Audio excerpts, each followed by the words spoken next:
Imagina que despiertas una mañana en tu casa en el sur de Europa. Llovió durante la noche. Sales a tu patio y tu carro está cubierto de rojo. Las ventanas, las calles, todo tiene un tono rojizo, casi sangre. Los charcos de agua no son transparentes, son rojos, como si alguien hubiera derramado sangre por toda la ciudad durante la noche. Tocas tu carro, no es líquido, es polvo. Polvo rojo que cayó con la lluvia y ahora cubre todo como una capa de óxido. Este fenómeno ha ocurrido durante milenios. Los romanos sacrificaban víctimas a los dioses cuando ocurría. En la Edad Media creían que era señal del apocalipsis. Incluso Homero lo mencionó en la Ilíada hace casi 3000 años. Y hoy sigue ocurriendo. En España, en Italia, en Francia, en Kerala, India. El cielo sigue llorando rojo. La lluvia de sangre. Blood Rain, un fenómeno meteorológico que ha aterrorizado a la humanidad desde el inicio de la historia registrada. La primera mención escrita data del siglo VIII a.C., en la Ilíada de Homero. Describe cómo Zeus hizo llover sangre como presagio de las muertes que vendrían en la guerra de Troya. Desde entonces ha sido registrada en prácticamente cada siglo de la historia humana. En Roma, en la Europa medieval, en textos árabes, en crónicas chinas, en registros indios. Y sigue ocurriendo hoy. No es leyenda, no es mito antiguo.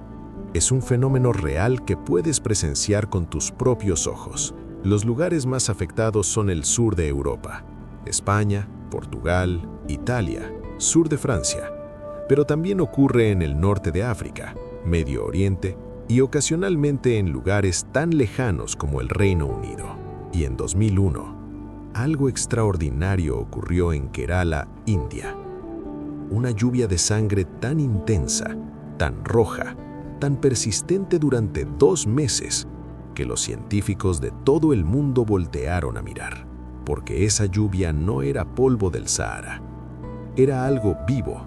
Este fenómeno combina historia antigua, terror psicológico y ciencia moderna. Si este tipo de misterios atmosféricos te fascina, suscríbete ahora. Vamos a descubrir por qué el cielo llora sangre. En el año 191 a.C., el Senado romano entró en pánico absoluto. Había llovido sangre sobre la ciudad. Los ciudadanos salieron de sus casas y vieron las calles teñidas de rojo.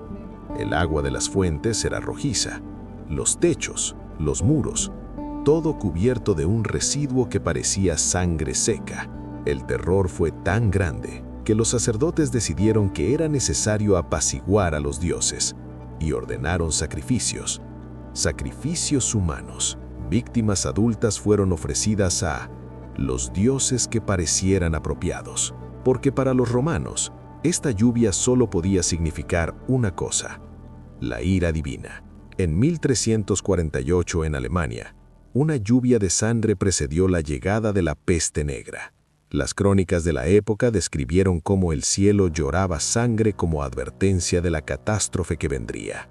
Y cuando la plaga llegó, mató a 1/3 de la población europea.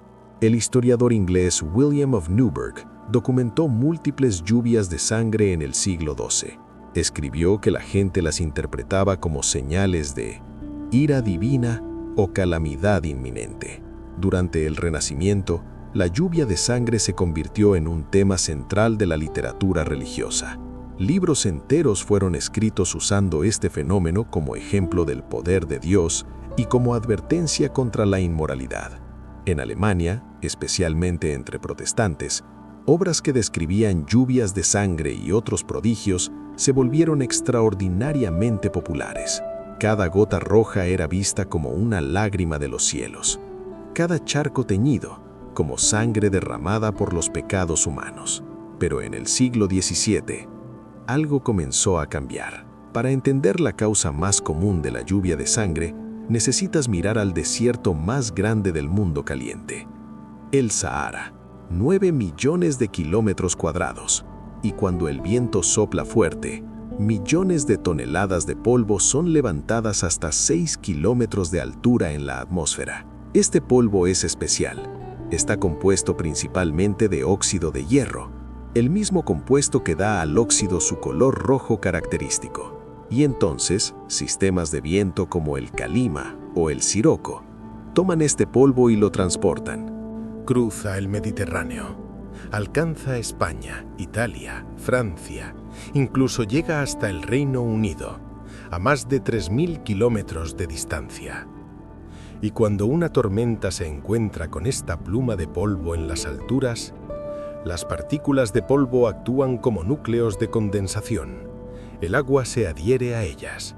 Y cuando finalmente llueve, no es agua transparente lo que cae, es agua teñida de rojo, agua cargada con óxido de hierro del desierto africano.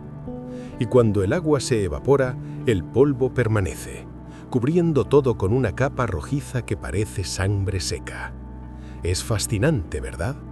Polvo de un desierto a miles de kilómetros cayendo sobre tu ciudad.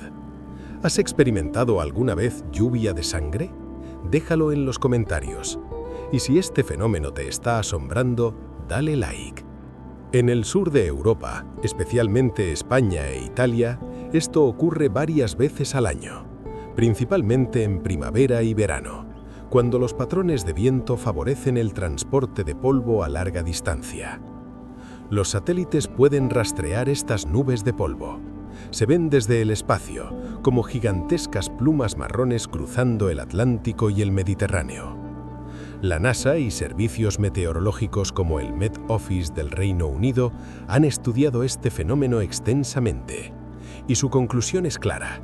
La mayoría de los eventos de lluvia de sangre en Europa y el Mediterráneo son causados por polvo del Sahara. Pero no todos. El 25 de julio de 2001 comenzó algo extraordinario en el estado de Kerala, en el sur de India. Llovió rojo. Pero no era un rojo tenue, no era un tinte ligero, era rojo intenso, rojo sangre, tan oscuro que manchaba la ropa de rosa permanente. Y no duró un día, duró 2 meses. Entre julio y septiembre de 2001, lluvia roja cayó esporádicamente sobre Kerala. También reportaron lluvia amarilla, verde, incluso negra. Los científicos inicialmente pensaron, polvo del Sahara, o quizás polvo de los desiertos de Arabia. Los sistemas LIDAR habían detectado una nube de polvo en la atmósfera cerca de Kerala días antes de la primera lluvia roja. Pero cuando analizaron las partículas bajo el microscopio, no eran polvo mineral, no eran granos de arena, no eran óxido de hierro, eran células vivas, esporas de un alga verde llamada Trentepolia annulata, un organismo que vive en simbiosis con líquenes y produce un pigmento rojo-naranja llamado hematocromo. Entonces, ¿qué había pasado? La teoría científica más aceptada es esta. Las lluvias intensas premonzónicas provocaron un crecimiento masivo de líquenes en toda la región.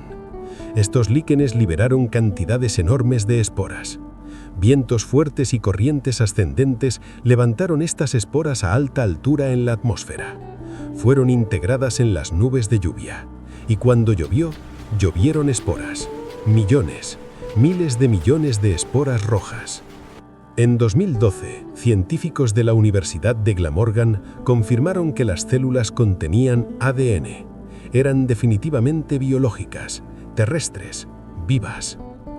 Hubo teorías de origen extraterrestre, de meteoritos, de panspermia cósmica. Todas fueron descartadas. La evidencia era clara, eran algas terrestres. Pero imagina por un momento lo surreal de la experiencia. Vivir en Kerala durante esos 2 meses, despertar y ver lluvia roja cayendo del cielo, día tras día, semana tras semana. No polvo, vida. Organismos microscópicos cayendo por millones. El cielo llorando vida, no sangre, vida. A lo largo de la historia, algunos casos de lluvia de sangre han sido particularmente extraordinarios. Inglaterra 1903.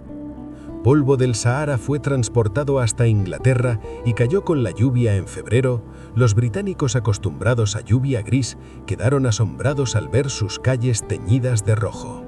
Siberia, 2018. En julio de 2018, una lluvia de sangre cubrió la ciudad de Norilsk, en Siberia. Los lugareños entraron en pánico. Algunos lo vieron como señal apocalíptica. La explicación fue mundana pero inquietante. La planta metalúrgica Nornickel estaba limpiando enormes cantidades de óxido de hierro de sus techos y pisos. Alguien olvidó cubrir los contenedores.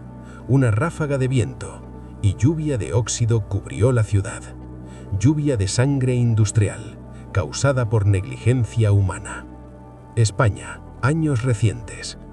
España experimenta lluvia de sangre múltiples veces al año. Es tan común que los meteorólogos la predicen con anticipación. La Agencia Estatal de Meteorología, AEMET, emite advertencias. Se espera lluvia de sangre este fin de semana. Cubra sus vehículos. Y ocurre. Tormentas atlánticas se encuentran con polvo del Sahara y el cielo llora rojo sobre Barcelona, Madrid, Valencia. Italia y el Sirocco. En Italia, la lluvia de sangre está tan asociada con el viento Sirocco que tiene su propio nombre, pioggia di sangue. El Sirocco es un viento cálido y seco que sopla del Sahara y se cree que afecta el estado de ánimo de las personas, causando inquietud e irritabilidad. Cuando trae lluvia de sangre, el efecto psicológico se intensifica. Londres, 1552. En el día de Pentecostés de 1552, llovió rojo sobre varios lugares de Londres. Los registros de la época describen cómo yacía en diversos lugares sobre las hierbas tan rojo como vino. El pánico fue absoluto. Las iglesias se llenaron de personas rogando perdón. Aquí está lo fascinante. Hoy sabemos científicamente qué causa la lluvia de sangre: polvo del Sahara, esporas de algas, óxido industrial. Pero incluso sabiendo la explicación, sigue siendo profundamente inquietante. Hay algo primordial en ver el mundo teñido de rojo, en ver las calles que conoces, tu carro, tu casa, cubiertos de un color que tu cerebro identifica instantáneamente con sangre. Estamos programados evolutivamente para reaccionar al rojo. Es el color de la sangre, del peligro, de la muerte. Y en prácticamente todas las culturas humanas, lluvia de color sangre ha sido interpretada como presagio, como advertencia, como castigo divino. Un científico moderno puede saber que es polvo del Sahara, pero cuando ve su ciudad cubierta de rojo después de la lluvia, siente algo. Una inquietud ancestral, un eco de milenios de terror humano ante este fenómeno. Y eso es lo extraordinario, que un fenómeno completamente explicado científicamente pueda seguir activando respuestas emocionales tan profundas. En Kerala, durante las lluvias rojas de 2001, incluso sabiendo que eran esporas de algas, la gente tenía miedo. Algunos no salían de sus casas, otros cubrían sus ventanas. Porque ver lluvia roja cayendo del cielo día tras día toca algo más profundo que el conocimiento racional. Toca el miedo ancestral. La pregunta obvia, ¿es peligrosa la lluvia de sangre? En el caso del polvo del Sahara, generalmente no. Las partículas son polvo mineral inofensivo. Puede manchar superficies, pero no es tóxico. Personas con problemas respiratorios o alergias pueden experimentar irritación, pero para la mayoría es inofensivo. Las esporas de Trentepolla annulata de Kerala también son inofensivas. Son organismos terrestres comunes. El caso de Siberia 2018 fue diferente. Óxido industrial en altas concentraciones puede ser problemático, pero fue un caso excepcional. De hecho, la lluvia de sangre puede tener beneficios. El polvo del Sahara contiene micronutrientes que actúan como fertilizante natural. Repone minerales en suelos empobrecidos. Algunos científicos creen que esta deposición de nutrientes africanos es crucial para ecosistemas europeos. El mayor peligro es tener que lavar tu carro. La lluvia de sangre es un recordatorio perfecto de algo fundamental sobre la naturaleza humana. Podemos explicar los mecanismos, podemos entender la física y la biología, Podemos predecirla con satélites y modelos meteorológicos, pero no podemos eliminar su poder sobre nuestra psique. Porque hay una diferencia entre comprender intelectualmente algo y experimentarlo emocionalmente. Ver tu mundo teñido de rojo, ver las aguas en los charcos color sangre, ver el cielo llorando color carmesí, activa algo en nosotros que va más allá de la razón. Durante 3000 años, este fenómeno aterrorizó a la humanidad, provocó sacrificios, inspiró profecías, alimentó el terror apocalíptico. Y hoy, con todo nuestro conocimiento, cuando cae lluvia de sangre, seguimos mirando al cielo con una mezcla de asombro e inquietud ancestral. Porque el terror no está en no comprender. El terror está en comprender y aún así sentir que hay algo más allá de la explicación, algo en la imagen del cielo llorando rojo que trasciende la ciencia. ¿Has presenciado lluvia de sangre? ¿Cómo te hizo sentir? Déjamelo en los comentarios. Y si este fenómeno te ha dejado pensando, suscríbete al canal. Cada semana exploramos los fenómenos que desafían nuestra percepción de la realidad. Porque en un mundo de explicaciones, los misterios más profundos viven en cómo nos hacen sentir. Nos vemos en el próximo enigma.